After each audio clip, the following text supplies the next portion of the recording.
বাঙালি কুল্লু মালুম, যে কোনো ধরনের কাজ পারি, সব কাজ পারি। বেতন কত? 100-120 টাকা, উর্ধে 150 টাকা। এবং আরব দেশের প্রচলিত একটা ভাষা আছে যে বাঙালি কুল্লু মালুম। যারা বিদেশে ছিল দীর্ঘদিন, ভারত দেশে ছিল, তারা কিন্তু ব্যাপারটা জানে, ব্যাপারটা অবগত আছে। এটা কিন্তু ভাইরাল একটা ডায়লগ যে বাঙালি কুল্লু মালুম। মানে আরবিয়ানরা যারা আছে, ওমানি যারা আছে বা আরব দেশে যারা থাকে, তারা কিন্তু এই একটা ভাষার সাথে খুব পরিচিত। এবং কি আমরা যারা দীর্ঘদিন বিদেশে আছে, আমরাও কিন্তু জানি যে আরবিয়ানরা আমাদের দেখলে বা ম্যাক্সিমামটাকে বলে থাকে, মজাস্ত হোক বা সিরিয়াসলি বলুক, বাট বলেই থাকে বাঙালি কুল্লু মালুম।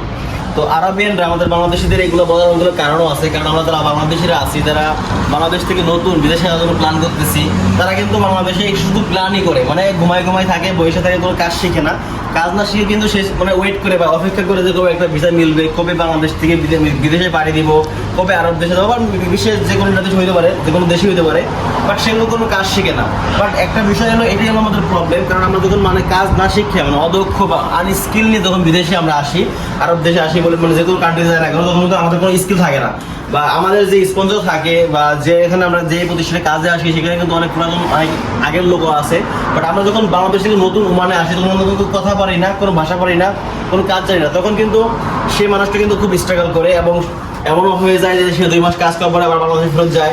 বা এমন আছে যে সেই প্রতিষ্ঠান থেকে বাংলাদেশি যে আসছে নতুন, তাকে বাই করে দেয়, সে আলাদা কাজে মানে কাজ খুঁজে, সে আলাদা কাজ করে, সে বিভিন্ন জায়গায় কাজ খুঁজে থাকে।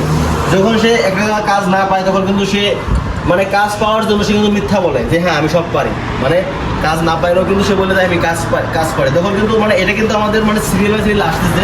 আর এই কারণে কিন্তু আরবিয়ানরা ম্যাক্সিমাম মানে আমাদের বাংলাদেশিদের দেখলেই বলে বাঙালি কুলু মালুম। আসলে যখন মানে এটা আসলে মানে ব্যাড, খারাপ একটা ভাষা, যেগুলো মানে আমাদের গায়ে লাগে, যারা কাজ পারে তারা কিন্তু গায়ে লাগে যে না, মানে অনেক সময় শয়তানি করে বললেও বলে বা মজা করে বললেও বলে। বাট এটা কিন্তু আমাদের একদিন দুদিনে আসে নাই। যারা কাজ পারে না, কাজ না পারেও বলে কাজ পারি, মানে এরকম ভাবে বিভিন্ন বিভ্রান্ত করে মানে ওমানিদের থেকে বা আরাবিয়ান থেকে কাজ নেওয়ার জন্য একটা কৌশল। আর এটা কিন্তু এখন মানে এমন পরিমাণে ভাইরাল হয়েছে বা এমন পরিমাণে মানে প্রচলিত হয় যে আমাদের দেখলে বলে বাঙালি কুলু মালুম। আর এটা কিন্তু আমাদের ওইদের মানে ওই সব মানুষদের জন্য হয়েছে যারা কাজ না পারেও বলে মানে কাজ পারি।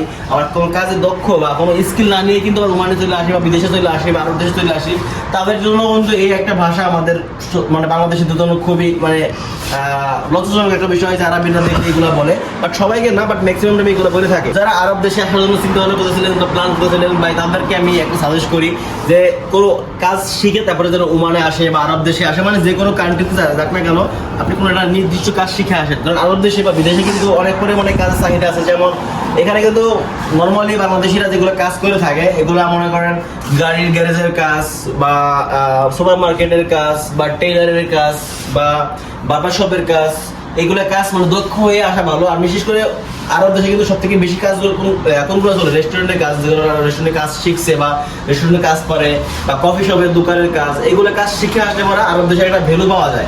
তো আপনি ভ্যালুটা আপনার একলা জন্য না, বাংলাদেশি সবাই জন্য একটা ভ্যালু যে আপনি কাজ পাইলে তারপরে আসছেন। অনেকের কাজ না পারে এদের জন্য একটা দুর্নাম বা একটা মানে অপপ্রচার, যেগুলা আমাদের সবার গায়ে লাগে। অনেকে যারা কাজ করে থাকে মানে এটা শুনতে ভালো লাগে না, মানে অভ্যস্ত না। তো যারা বিদেশে আসার জন্য প্ল্যান করতেছিলেন, ভাই আপনি বিদেশের ভিসাটা নেওয়ার জন্য বসে থাকেন না। আপনি কোনো একটা নির্দিষ্ট কাজ শিখেন, হয়তো বা গাড়ির কাজ শিখেন, গাড়ির মেকানিকের কাজ শিখেন, নয়তো বা বারবার সময় মানে নাপিতের কাজগুলো শিখেন। এগুলো কিন্তু অনেক একটা মানে আরব দেশে বেশি মানে সবথেকে বেশি চলে এগুলো, আর বাংলাদেশে বেশি করে, এবং এখানে আরবিয়ানরা এগুলো বেশি ইউজফুল। বা কোনো রেস্টুরেন্টের কাজ শিখেন, শেফের কাজ শিখেন, নির্দিষ্ট করে একটা স্কিল নিয়ে বিদেশে আসেন। মানে আনস্কিল হবে আইসেন না, আনস্কিল হবে আসলে আপনি নিজে বিপদে পড়বেন। আবার এটা কিন্তু শুনতে ভালো লাগে না যখন আপনাকে অপবাদ দিবে বা খারাপ কথা বলবে, বা আপনার তখন একটা মানে ইয়ে থাকে না, মানে একটা মান সম্মান, মানে একটা মান সম্মান টানাটানি লেগে যায় আর কি, যখন আপনি কাজ পারবেন না।